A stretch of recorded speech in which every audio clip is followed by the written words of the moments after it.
अब ब्रह्म विद्या के ईशावास्योपनिषद में प्रथम मंत्र से भगवान ने जो भाष्य किया है वह उसमें सर्वत्र भगवद दृष्टि का उपदेश किया है। जो ज्ञानी है, जो आत्मदृष्टा है, जो जिसकी निष्ठा केवल आत्मा में ही है, उसके लिए भगवान ने सर्वत्र भगवद दृष्टि का उपदेश दिया है। उसके पहले मंत्र से कहा है ओम ईशावास्य मिदम सर्वम यत्किंच जगत्याम जगत तेन त्यक्तेन भुंजीथा मा भूतः कस्य स्विद्धनम। इस मंत्र से भगवान ने कहा है कि तू त्यागपूर्वक भोग कर, क्योंकि यह जो कुछ भी है वह सब ईश्वर से आच्छादनीय है। इसलिए दूसरे मंत्र से भगवान ने क्या कहा है, कुर्वन्नेवेह कर्माणि जिजीविषच्छतं सबः एवं त्वयि नान्यथे तो अस्ति न कर्म लिप्यते नरे। भगवान ने दूसरे मंत्र से कहा है कि जो ज्ञान, जिसे ज्ञान नहीं है, जो अज्ञानी है, उसके लिए कहते हैं कि इस लोक में कर्म करते हुए ही 100 वर्ष जीने की इच्छा कर, क्योंकि इस प्रकार मनुष्यत्व का अभिमान रखने वाले तेरे लिए इसके सिवा और कोई मार्ग नहीं है। बहुत स्पष्ट लिखा है यहाँ, तो जो ज्ञानी नहीं है, जिसके पास ज्ञान नहीं है, आत्मज्ञान नहीं है, जो आत्मनिष्ठा नहीं है जिसकी, उसके लिए भगवान कहते हैं कि तू 100 वर्ष तक जीने की इच्छा कर। किस तरह?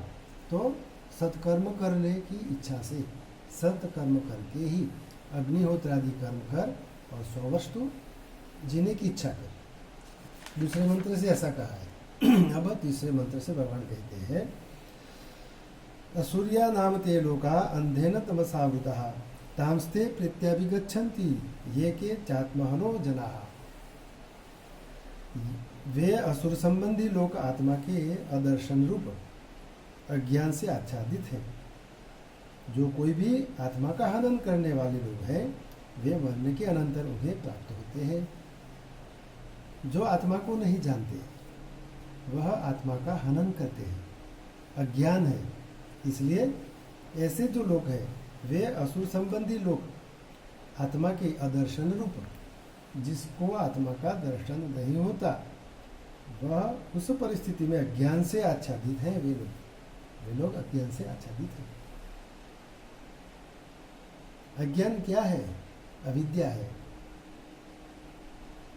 अविद्या अर्थात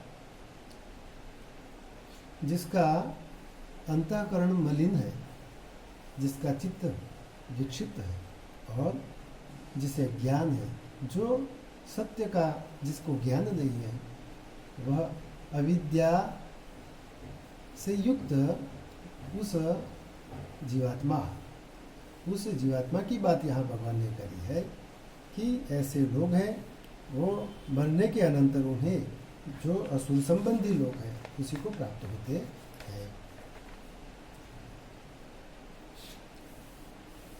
कहते हैं असुर्याः परमात्मा भाव मद्वयमपेक्ष्य देवादयो अप्यसुरास्तेषांच स्वभूता लोका असुर्या नाम शब्दों अनर्थ को निपाते।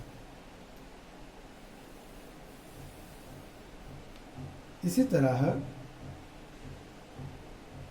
वह इस आत्मघात रूप दोष के कारण ही वे जन्म मरण को प्राप्त होते हैं।